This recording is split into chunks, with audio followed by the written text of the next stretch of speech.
Hi, everybody. My name's Liz Weaver, and I'm here today with my colleague, Mark Cabaj, to discuss his most recent paper, Shared Measurement, The Why is Clear, the How Continues to Develop. Mark is the president of his own consulting company, From Here to There, and is a Tamarack associate. Mark's current work is focusing on developing practical ways to understand, plan, and evaluate to address complex issues such as neighborhood renewal, poverty, homelessness, community safety, educational achievement, and health. He has firsthand knowledge of using evaluation as a policymaker, philanthropist, and activist, and he's played a big role in promoting the emerging practice of developmental evaluation in Canada. I'm Liz Weaver, and I'm the co-CEO of the Tamarack Institute, and I'm excited to be facilitating this workshop for everyone today. Welcome everyone to the call. We're going to start by launching a few polls. So Stephanie, if we can put the polls up, that would be great. So the first poll, one we would like you to answer is, are you currently working in the collective impact effort? One of the things that we're wanting to do is to find out who we have on the call with us today. So please select either yes or no. We'll give it another minute or so. Hopefully you're all voting. Stephanie, could we see how many of our listeners are working in the collective impact area? Yeah, so 77% of our listeners are working in the collective impact area and 23% are not yet. Oh, great. So we've got a number of you that already have familiarity with collective impact, and those of you I'm sure that aren't working in the area are interested in the whole topic of shared measurement. Let's go to our next, Stephanie. So this one is to have you tell us about your shared measurement experience. So we have a number of selections for you here. The first one is that you don't have any and you're here to learn. The second one is you're struggling with shared measurement and you don't know where to begin. The third option is that you have some questions and you hope this webinar has some answers. So the pressure's on you, Mark.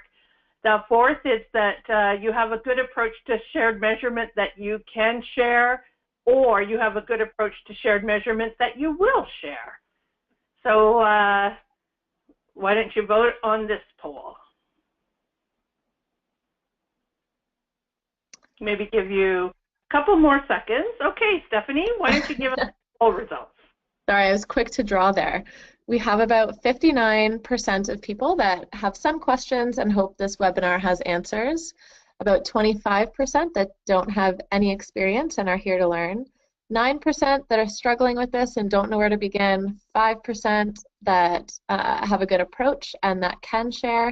And then 2% that have a good approach to shared measurement and that will share.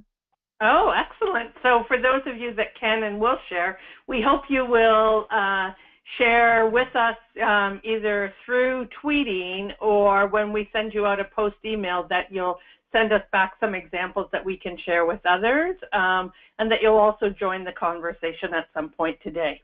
So now we're going to launch into the conversation between Mark and I. So Mark, I have a number of questions for you, but my first question is that we know you've been active in the evaluation field for a number of years, and most recently you've been focusing your work on developmental evaluation processes and approaches. What motivated you to write this paper about shared measurement? Hi, Liz. Yeah, thanks for having me on the call, and hello, everyone. Easy question to answer, Liz. I felt the urge to write something for two reasons. Number one, people have a lot of questions about these things, and though I don't spend all my time on collective impact work, I do some work in that area, and this has consistently come up, and it wouldn't have come up before 2011 when we were doing similar work, but the article on collective impact didn't come up. And now that people understand its role in trying to solve complex issues, it's on a lot of people's minds, and a lot of people are working on it. That's the first reason, demand, really.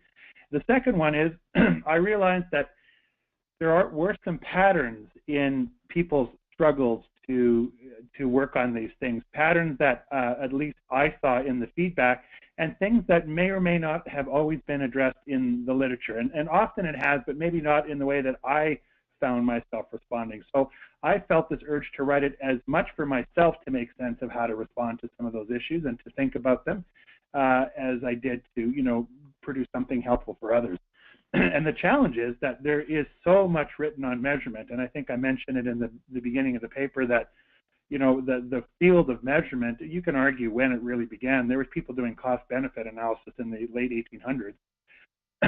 But the measurement field is really the early 20th century when it exploded, and so measurement in health, in the private sector, in the military, human services, it's all over the place, and in fact, we know quite a bit.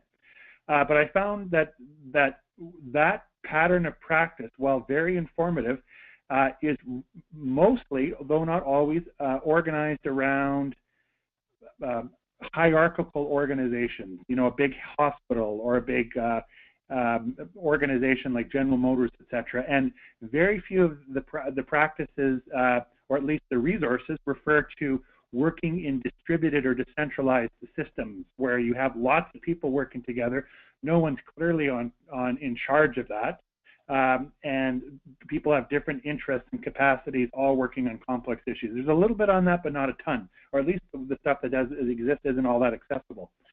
So we experienced quite a bit of this, you and I particularly, when we were doing Vibrant Communities from 2001 to 2011, and you continued to work on that. So we felt conversant and lucid about these issues, and felt somewhat, I, like you, feel somewhat responsible to try to make sense of them for ourselves and our colleagues. So again, those two reasons, the demand for it, and number two, I wanted to answer those questions, and number three, there does seem to be a legitimate gap in people writing about some of these things, even though if you go to places like the Collective Impact Forum, they have a huge, rich array of resources. We felt we had something to contribute.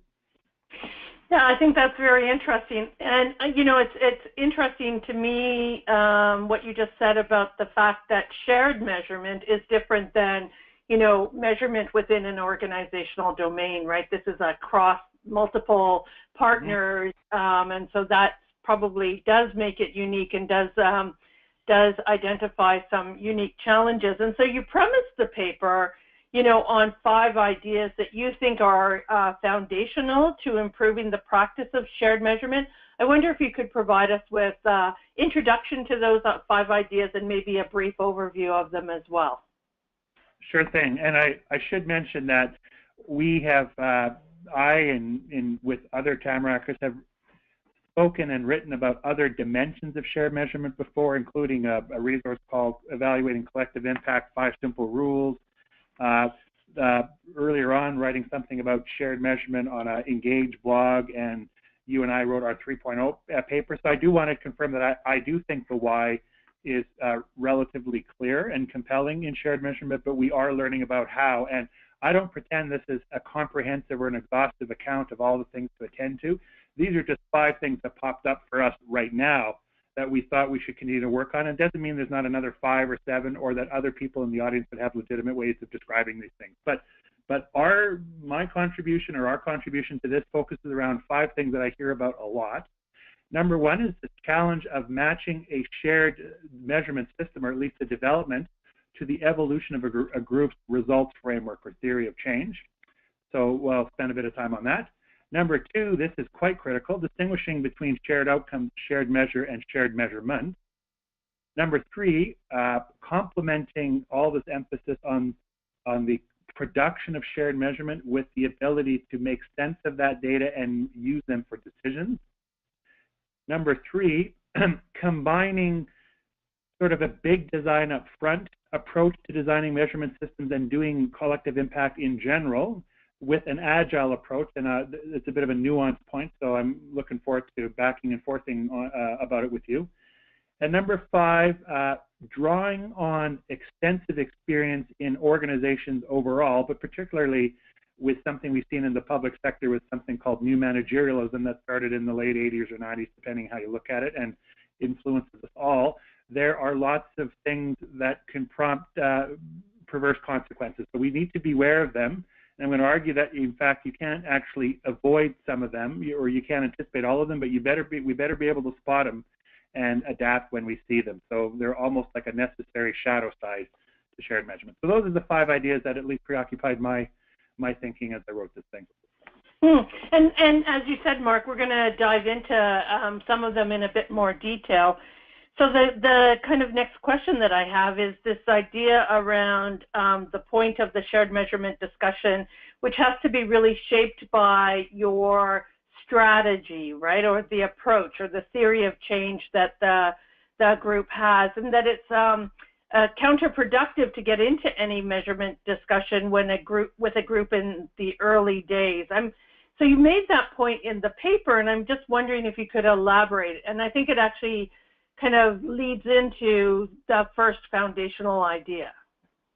Yeah, it really does, and it's prompted by just firsthand experiences of walking into rooms where particularly early stage groups, but not only always early stage, have a pretty rough sense of the end game, their big common agenda and collective outcome. Let's say, the generic ones are high school graduation or homelessness or gang violence, etc. So they kind of know the end game, what we might call the population level outcome related to the common agenda, but they are not yet on the same page or don't have a lot of confidence about the pathways to get there. They haven't necessarily, spent time being explicit about the systems underlying the complex issues that they might change, critical moments or areas where they think they need to generate outcomes. Quite frankly, they're not clear about the pathway of outcomes that they think are required in order to move the big common agenda outcomes. So in normal language, they don't necessarily have a fully fledged or explicit or shared theory of change, results framework. I wouldn't use logic models for a reason we can get into later to articulate the pathways. And when you don't have that and you start talking about shared measurement, it's not embedded in much. It's people's ideas about what should be measured are really embedded in often very different assumptions about what the nature of the problem is and how it can be addressed. And so rushing to that discussion without being clear about the systems we're trying to change and the pathways to get there is a very kind of cerebral, uncoupled experience that is very hard to contain. And it seems kind of obvious, Liz, but I've been in so many rooms doing that, and I sometimes get caught up in it myself and start participating in those conversations, and then eventually I just shake my head and think, whoa, I don't understand the that we are trying to measure, this result framework or theory of change, the multiple its. And so maybe if we don't mind going to the next slide, here's a resource that I found helpful, which is this, it is here, actually one back, sorry, I was looking at the wrong slide, the Strategy Continuum. This is a bit simplistic, but it does illustrate a couple of points that when people talk about their strategy or their results framework, I often feel they land somewhere on a continuum. Now, on the right-hand side is a strategy where everyone agrees on the goal and the pathways and are pretty clear about the activities and the initiatives and the outcomes to get there. So we would call that normal detailed strategy. And evaluators like myself love this place because there's a very clear itch around which to provide data. So we can commit to some shared measures and outcomes, and we could commit to devices to gather and analyze and get feedback on those. On the other end of the spectrum is an emergent space where people may have a pretty broad sense of the end game, the outcome, but the pathways that they need to get there, they aim to create them through processes of trial and error. And I've mentioned a couple things in the document there, the paper that describes some examples of this, but it's simply learning by doing, and that's not unusual for complex issues where you learn by doing. And the emphasis there is not on big shared measurements, but in let's learn like crazy from experiments and experiences and initiatives. And if we do this enough, patterns of insight will emerge about the nature of the challenge and how to address it. We then will feel more confident in developing something like a theory of change or a results framework or something. And then the conversation of measurement is embedded in something real, some big, obvious hunch that the social innovators are able to come up with. Last thing to note, Liz, and we won't labor this continuum any longer than this, but somewhere in between is something called an umbrella strategy, where you have the end game in mind and the broad parameters of how to get there. That might include a couple significant outcomes that require measures that we're confident about. They may not be all of them, but the umbrella's there, the framework was there. In fact, we might even just call that a framework for change, as you did in Hamilton. And there you can start creating and committing to some shared measurement stuff, knowing that you might be adding on to that over time. So you have an opening set of moves on shared measures.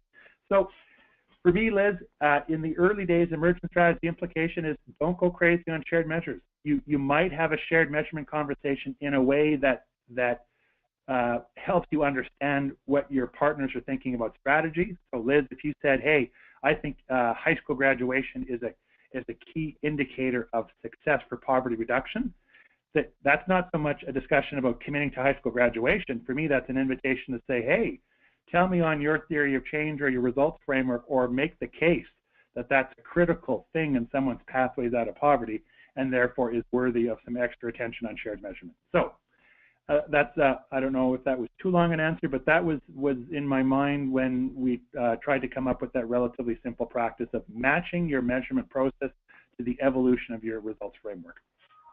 It's interesting because I've often heard you talk about the concept of small bets before big bets, right? And so an emergent strategy, or even sometimes an umbrella strategy, is you can have the orientation, yes, we're going to go in this direction, but we're going to place some small bets and learn like crazy before we bet the farm on a single strategy, because we're not really sure, what strategy or what combination of strategies will get us that highest and best impact.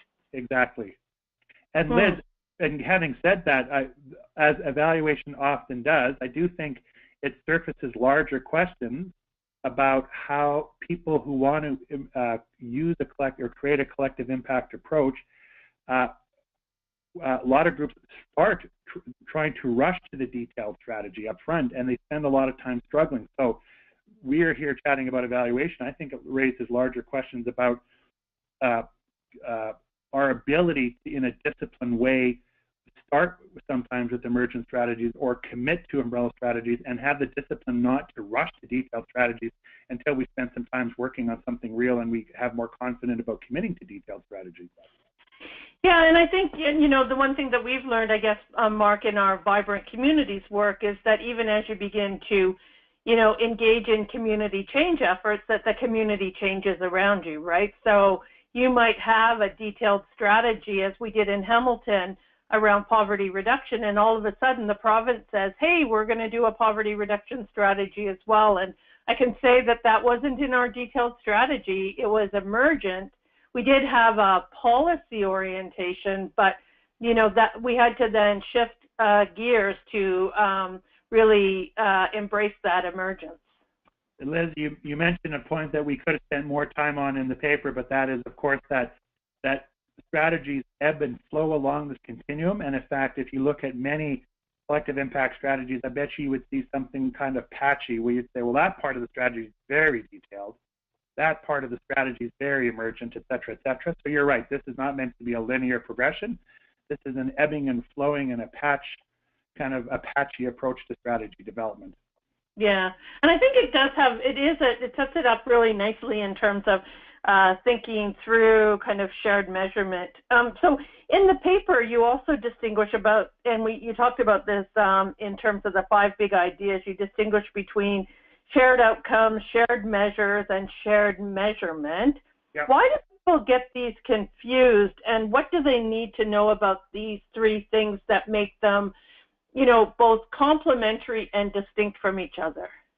Yep, thanks, Liz. Why don't we go to the next slide? Well, this one in particular has my attention because one of the helpful hints I've seen repeated a number of times, and I do think it's sort of helpful for getting people sensitized to the scale of shared measurement that some experts have suggested. When they say, I think it's 9 to 12 indicators was a good start for sharing, I thought, well, how would you really know if it's 9 to 12? Why is that a good sort of general rule?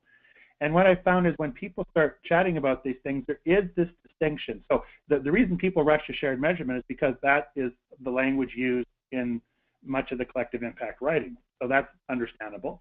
But there is an important distinction, as you know. Now, shared outcomes might be, and I'm going to give you an example here. We all agree, and in fact, I'm going to channel Jay Connor here. He may or may not be on the line, but Jay Connor has got often has referred to grade 3 reading rates, or grade 3, a proficiency in reading at grade 3 as a key cornerstone outcome. I think he called it, Liz. Is that correct? Yeah. So that's a key outcome that a collective impact effort working on high school graduation rates should focus on. An intermediate one to the end game of high school graduation rate for some groups. A shared measure might be a measure that we all pay attention to, that is important to look at, that we all agree is important for that outcome, and that might be grade 3 reading rates using some kind of standardized test. I'm not advocating that, I'm just using it as an example. Shared measurement refers to the act of collecting, analyzing and collecting and reporting on that data in a way to make sure that we're all sort of measuring the same things. Now, if we use that example, we might say, look, everyone should buy into the shared outcome, or as much as we can. Everyone should buy into the shared measure, but it may turn out that only one organization, the school district in that example, might need to collect that measure. There's no need to ask everyone else to start collecting something that one organization should do, should collect on its own. So that's an extreme example that, and I'm going to really make it extreme. I could fantasize about a scenario around high school graduation rate where lots of shared outcomes and lots of shared measures, and only 3 to 4 shared measures where people have to upgrade their measurement systems to collect the same thing. So I don't know that to be true, but I have that possibility in my head based on the things that I've seen. Let's go to the other side of things around homelessness. And I know lots of people have homelessness management information systems. I'm somewhat familiar with the impressive work done in Calgary on this. And in those cases, people may have shared outcomes and shared measures, but if you're really trying to steward the journey of homelessness in a city, and you're trying to get people on the same page for things like, let's make sure that people don't spend more than 7 days in a shelter before they're, placed in housing, you may have way more than 12 or 14 measures with compelling reasons to have more, and you may have to build up more elaborate systems like they have for management information systems there. So for me, whether it's 9 to 12, who the heck knows? I think the answer is that depends. But in each of those cases, shared measurement, are we all collecting and analyzing the same thing, is very different than agreeing on shared outcomes and shared measures. And I think people have to be very cautious when they go through that. Get number 1 and 2 done first, and then see what it means for shared measurement. It might be a lot, it might be a little bit. Yeah, and it's interesting because the shared measurement in this kind of slide for me is more the system of shared measurement, right? That there is this kind of set of techniques for gathering it together and analyzing and reporting, whereas the other two are the agreement processes, right? That and there'll be multiple folks that could be involved in those, or single as you shared. Well, absolutely. And Liz, as you know, it's not a trivial thing to build shared measurement systems across multiple systems. Most measurement systems are hyper-fragmented because they reflect very diverse funding streams and ways of thinking about things, and they're all quite legitimate. But to get people to overcome that inertia and to try and create something shared on as simple as, can we agree on this intake form? Can we agree on this definition, et cetera, et cetera? People have a struggle with that in their own organization. Try and multiply that across community-wide efforts. So I actually think this is a high-stakes issue. Be very clear about what you need to do shared measurement well on, because it's often going to be a workout. Yeah. So the next question I have, and it's something that you and I have talked about a lot in the years that we've known each other, and this is really the importance of creating sense-making opportunities as an integral part of the evaluation cycle. And you talk about this in the paper quite a bit. How can our listeners build in learning and sense-making strategies in their evaluation design, and why do you see this, particularly from a collective impact perspective, why do you see this as so critical? Yeah, thank you. And this is an important point. The logistical and conceptual difficulties of getting people on the same page about outcomes, measures, and shared measurement often prompts people to completely forget to focus primarily on the production of this data, but with very little sense about the processes about how do we make sense of it, what does it mean, and so what are the implications for how we go forward, and how will we make a decision.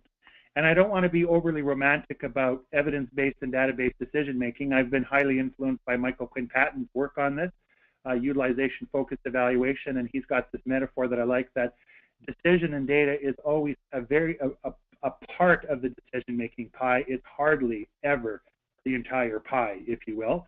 And our job is to try and increase the volume of the decision-making pie that's data and evidence informed. So I know that's a big conversation. We won't get into it today. But I'm going to actually just read you a quote about what this looks like in practice. And I actually found this some time ago reading through the Stanford Social Innovation Review, I believe, and it caught my eye. So here it is. This is about a woman working on a community health project in India and working and sharing her experience on this. I worked in a community health project in a rural area of Western India in the 1970s. One of our goals was to eradicate diarrheal deaths of young children and thus bring down the level of child mortality. Village health workers were required to report the number of diarrhea cases treated on a monthly meeting. Within a year, at one of these meetings, our director berated several health workers who had no diarrhea cases to report from their villages. This was not taken as a sign that our strategy was working, but a poor performance of the workers in failing to report cases. So the reason I like this is this is someone getting data and then at 1,000,000 miles an hour inferring the causes behind this, drawing conclusions and making judgments. And we know from work on decision making, not Kahane, is it? Oh my gosh. Several people who work on decision making and heuristics have published very good books on this lately, including Malcolm Gladwell, that this process can go so quick that it could be captured with the phrase blink, you know, how rapid cognition and decision making. Well, if you think about that story, Liz, and I think you read it as well, how do we know why there was no cases? Is it because the strategy was working? Is it because they were working in slightly different villages where there was very little diarrhea in the first place? Was there staff turnover that prevented people from reporting on time, etc.? There could have been any number of reasons why that number was the way it was. We always have to ask, what are the causes, or why do those numbers occur, the sense-making part, and then start thinking about the conclusions and decisions that come from that. And we could go a ton into this, and in fact I mentioned it in the paper, Liz, that this is a timeless challenge even for executives and CEO, where they spend lots of times creating decision-making processes. So I don't want to trivialize it, but we always need to complement the production of data with good processes to make sense of it, and then see if we can use it to inform decisions. It's interesting. I came across a resource recently by the Urban Institute, I believe, where they have a tool where you can set up a data walk, right, where you put up points of data around the room, and people walk around those points of data and go through a little bit of a sense-making process. So maybe that's a tool we could attach to the resources that we send out after this call. But I agree with you, Mark. I think that sense-making, we have to get really, we got to figure that out, how to get it real, particularly in collective impact initiatives where, you know, not everything that you do will have the impact that you think it will have. And so sense-making helps you kind of break apart the wheat from the chaff, for example. Exactly. Well, and then because if we don't, at its worst, all that data becomes noise, not signals. And you and I have both experienced when people don't have these processes, they think, oh my gosh, what is happening is not evident to me. We must need more data, and of course they reinforce the challenge. So actually, Liz, I think it would be very good to send out the data walk, and I think people should try and treat this not as a problem, but find pleasure in trying to address it, including being playful with it. And I took this advice from Michael Quinn-Patton, who shared the story, and I replicated it in one of my projects, where I gave people 4 different data sets with 4 different stories, and I asked them to draw conclusions and make judgments from each of those data sets. Sorry, with 3. And then they said, which one's correct? And I said, I'm not going to tell you for 2 weeks. And then we came back 2 weeks later, and they had sort of settled with it. And then I showed them the real data set, and they actually did a little bit more sense making, but they already had a sense of how that would inform their decisions, and they had lived that through already. And it was a real nice way of emphasizing the importance of that role. So there's lots of, this is a very difficult thing to do well, but we can be playful and always have curiosity about how we improve our ability to do this. Now, one of the new concepts that you have in the paper is about designing an agile approach to evaluation. So what does this really mean, Mark? And why is an agile approach the right approach for collective impact efforts as you know them? Yeah, well, this is, I'm channeling stuff that people have worked on for quite a while around this. So this isn't necessarily new. It's just interesting to introduce under a collective impact lens, number one. And number two, it also refers to another example, Liz, of the evaluation pattern reflecting the larger pattern of how people develop strategies. So many groups, when they're doing collective impact, actually have what we would call a big design up front approach to designing strategy, or some people call it the waterfall. You scope out things as best you can, you do research, you develop a large comprehensive plan after lots of analysis, you test it a little bit, and then you implement it and upgrade. And the idea is that you go big design up front. Plan the work and work the plan using a very structured process, and lots of decision making. Most business schools teach you, and planning schools teach you to plan that way. The challenge, as you and I know, is, Liz, you'll remember from your time in Hamilton, that is relentless, that work. It never seems to end, and no matter how much time and work you put into it, it never feels like you have enough, right? You don't fully understand it all. It's really hard to get people on the same page, and every time you make adjustments to the plan, something shifts and you think, oh, we can't launch yet. So in contrast to that, from the world of social innovation, there's this, and software development, this concept of agile approach, where you don't do a big design up front, but what you do is you take some obvious chunks of work, and I'm going to simplify this, and I encourage people to read more about Agile on their own. You take very obvious chunks of work that serve as entry points, and you work on issues related to what are the questions, how do we collect data on that, how do we know we're going to use it, and how do we use it to inform decision making, and you do those in small sprints. Some people have 30-day scrums, 90-day action learning cycles, etc., but all of them have composed of sprints.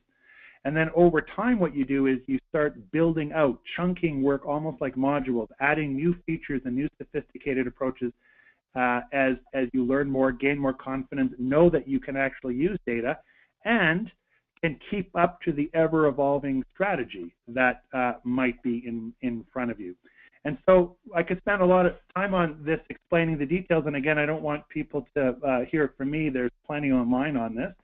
But small bets before big bets is another way of looking at it, and a cumulative approach or relentless incrementalism, where over time you start putting together a data collection, sense-making, and decision-making pattern of practice that is both effective and able to adapt to new questions and learnings, and even when certain parts of your strategy fall together entirely, you're not getting rid of the whole design, you're just getting rid of those patches of your agile approach that are no longer relevant.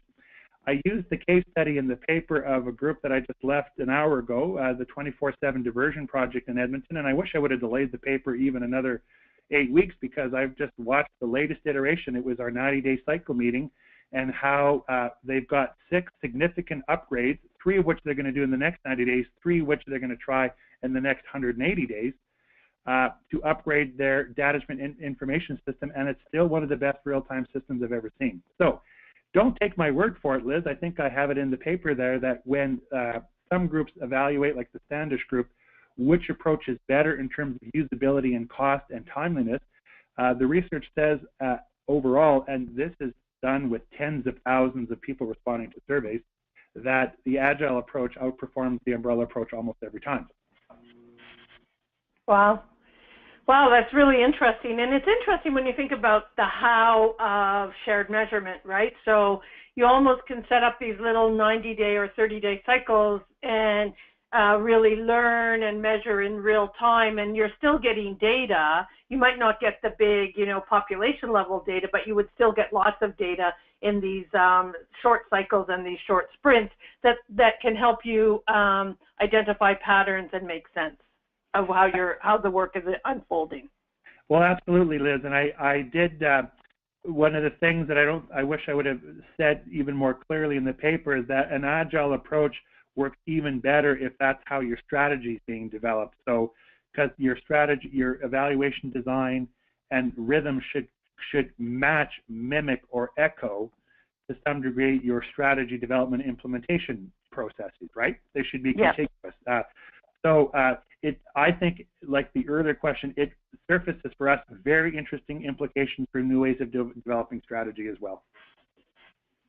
Great. And in your paper, one of the 5 ideas is this notion of perverse consequences that might be embedded in a shared measurement approach.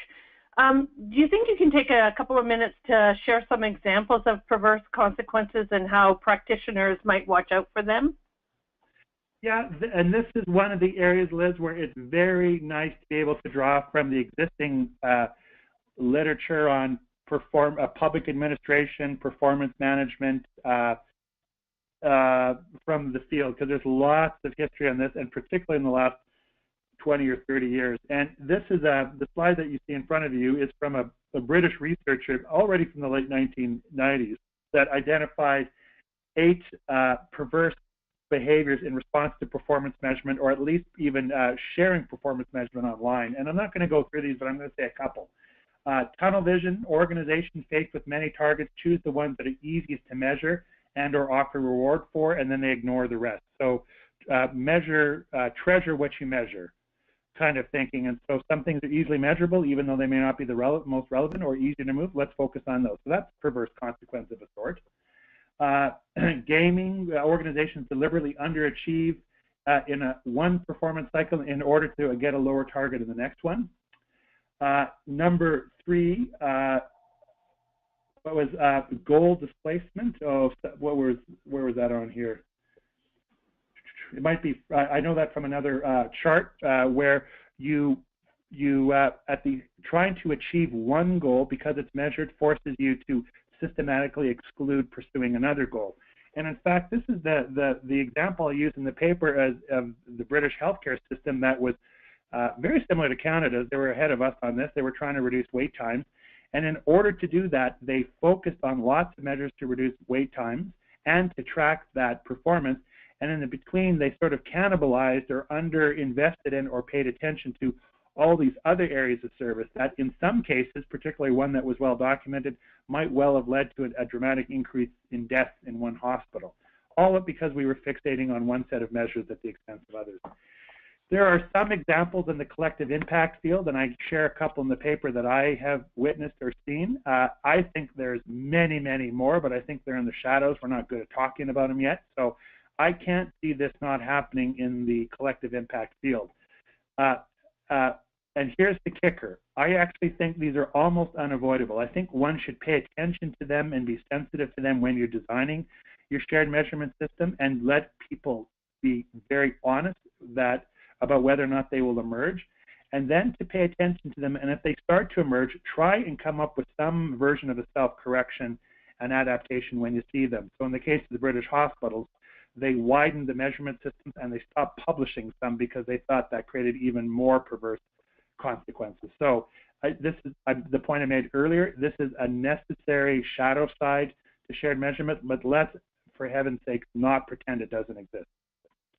You could almost use this list as a Cole's notes, or as you're thinking about the shared measurement process that you're going through, saying, okay, so which of these perverse behaviors do we have to pay attention to, right? Is it, that we have such fixation on one measure that we're not looking at others, or, are we misinterpreting results? And, really use this this kind of list in a way that can be quite purposeful, I think.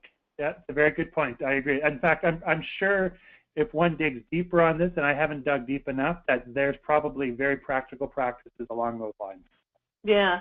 So the final question that I have before we turn it over to our listeners is, do you have any final advice for our listeners? And, a little bit of a hidden question that we have is, how will, if they attend the Evaluating Community Impact Workshop in Saskatoon, how will, this information or any other information that's going to be shared at that workshop, how will it help them design their shared measurement in a more effective way? Well, maybe the final words of advice are mostly about an orientation to this work, kind of a psychological stance towards doing this work. And it's contained in the title that the why we should be doing this is clear. The how continues to develop. That we should be relentless in our experimentation and practice building with this.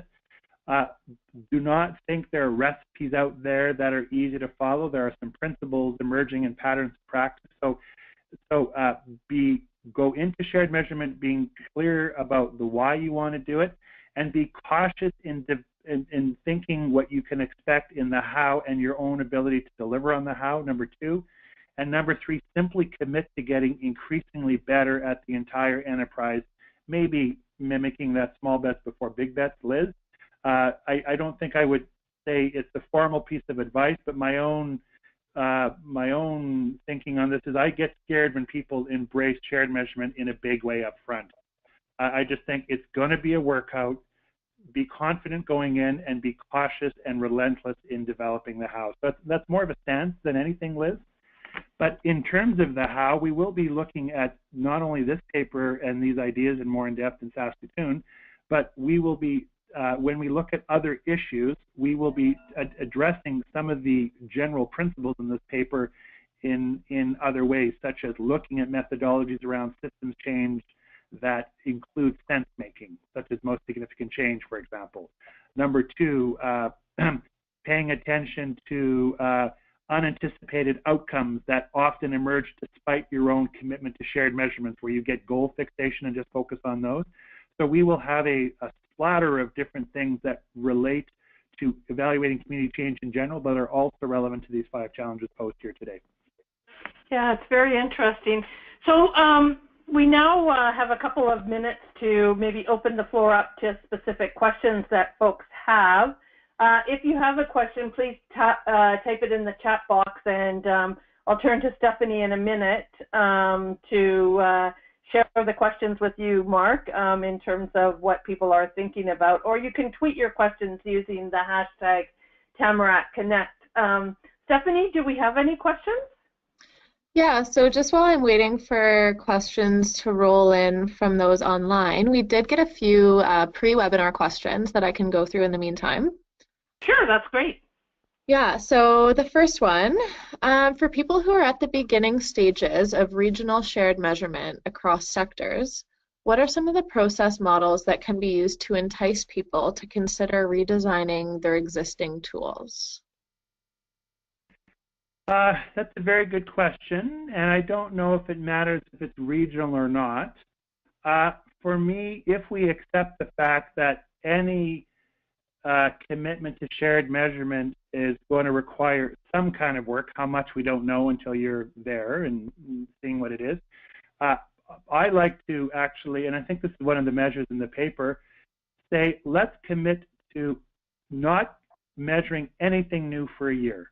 And whether it's a year, I don't know, but for a certain amount of time. But let's be very good at saying, what are the questions we have?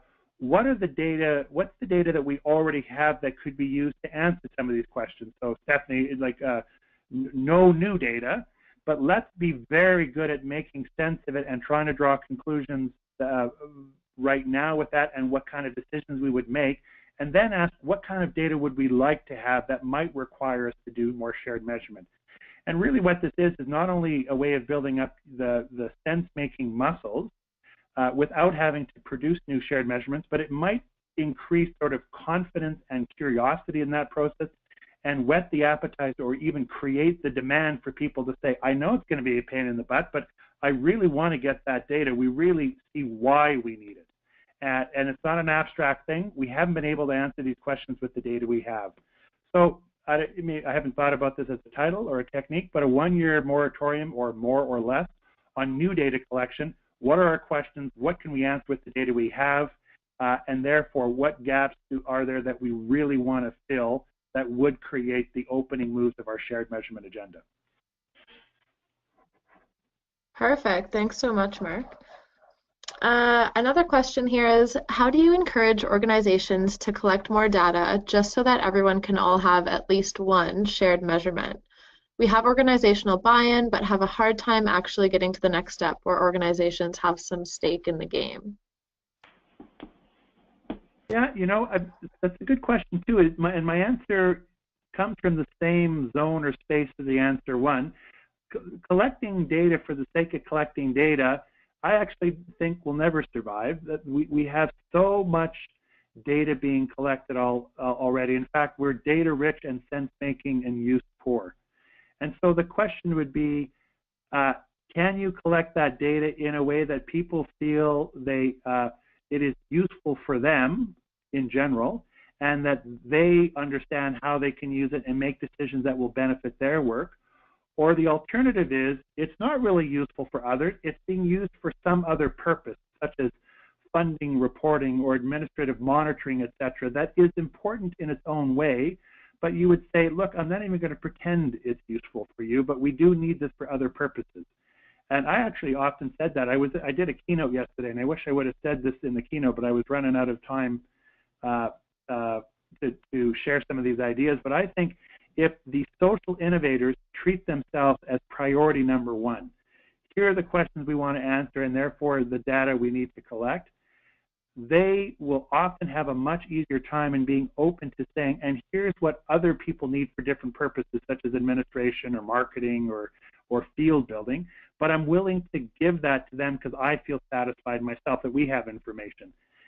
Now, here's the caveat. If one says you're in a situation where you really can't find useful information for people to use that you're collecting with them already, and they are producing it for other people, it's usually be quite wise to be very modest in what you expect for these other purposes for which they don't find useful. So for me, I have this in my mind. My shorthand for this is, I've got all the information I need. There's other data that people are asking me to collect that I don't necessarily find useful, and no one spend any time asking me if it's useful.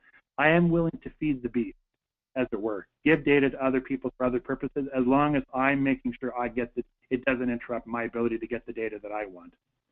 So that's sort of a long-winded answer, but it comes from the same place.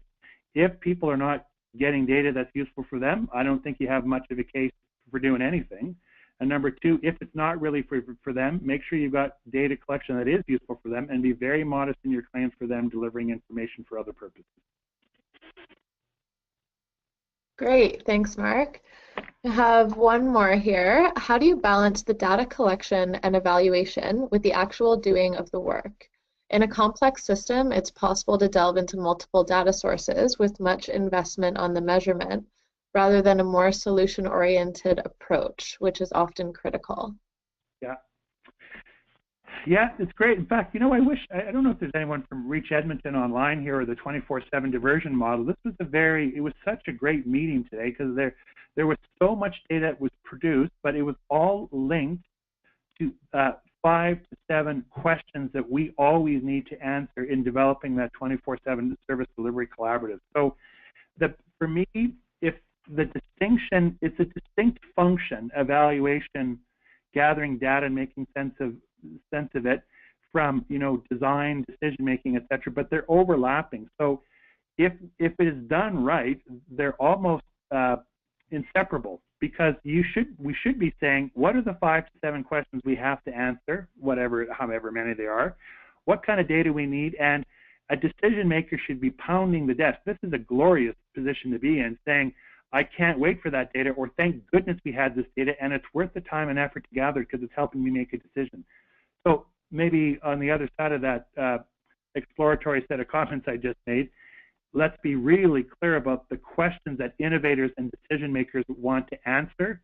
When do they need it, and do they have preferences for how it's gathered, analyzed, and delivered? Very much a design approach. And then I don't think people will be as concerned about the volume of time to do it. It won't feel like an extra piece of work. It'll feel like a central part of the work. Now, having said that, the last thing to note, and I used to have a very good video on this, but we will never have enough data to please decision makers. All decision makers probably wish they had more data that was better packaged, more useful, and more timely. We are going to make decisions anyway. So I think when we do these things, we do our best within constraints. We have these decisions to make. We have this much time, energy, and tolerance level for reflection and sense making. Let's do the best we can within the constraints we have, and that's all you can ask anybody. Perfect, thank you. I think we have time for one more, because one just came in here online. Can you provide some concrete examples of the shared measurement system and examples of indicators of success for your shared measurement system? Well, I'm going to take the easy way out. One of the best shared measurement systems you can find are in the areas of homelessness, and they don't fulfill everyone's purposes, but in terms of getting a whole bunch of people working on a larger set of shared measurements, Calgary's homeless management information system is very good. It has all the limitations that any shared measurement system would have. There's probably some perverse consequences there. Some people don't feel like people are measuring the right things, but it is one of the more boutique exemplars that you can find around. There are systems in the States where people are, and I'm going to try and find this out and see if we can send it out because I was just over there, where people are pulling in data around early childhood development indicators, much like the EDI scores we would have seen in Alberta and Saskatchewan and other places. I think BC uses them as well, that I feel in many ways are exemplar. They're slightly different than a conventional shared measurement system, but I consider them not only useful, but really robust in terms of quality. So there are exemplars out there, but when it comes to the question of indicators, my response is 100% it depends. I couldn't design a shared measurement system and wouldn't even have an opinion on an indicator until someone went through some of these steps in this paper. What is the outcome framework? What are the shared outcomes? What are the shared measures? Then to even get into the zone of what kind of indicators do we need that are shared. For me, we need a disciplined process to come up with some of the sensible answers to that question. And so the answer is it depends. Okay, thanks, Mark. I think I will move on to our closing now, just so I can get everybody out of here on time. But thank you so much for that. That was great. And thank you again to Liz and Mark for engaging in this dynamic conversation. And many thanks to all you for joining us. Your questions have helped it make it a very thought-provoking conversation. As promised, in a few days, we'll email you with links and the audio and other materials related to today's call. We also welcome your feedback on these calls, so please do email Tamarack and let us know how we're doing. As mentioned earlier, this discussion is a precursor to what's to come at our upcoming Evaluating Community Impact Workshop in Saskatoon, Saskatchewan, November 14th to 16th. Both Mark and Liz will be hosting this event, and it'll be the last time it's being offered. The workshop is best suited to those who have an interest and some basic knowledge and experience with evaluation and are eager to tackle the challenging but critical task of getting feedback on local efforts to change communities. If that sounds like you, follow the link on your screen or visit the events page at tamarackcommunity.ca/event listing for more information. We'll also include a link to this in the email we send out after the call. We also have our community engagement, the Next Generation event, back by popular demand, which will take place in Kitchener, Ontario from November 6th to 8th. This event will explore the next generation of community engagement, principles, and practices. The agenda is structured with a blend of learning modules, workshops, immersive community tours, and hands-on tool sessions for you to learn, brainstorm, share, and implement. Lastly, to stay up to date with the latest community change and explore upcoming events and webinars, please visit our website, tamarackcommunity.ca. Thanks again, everyone, and have a great day. Thank you. Thanks, everybody. Bye-bye.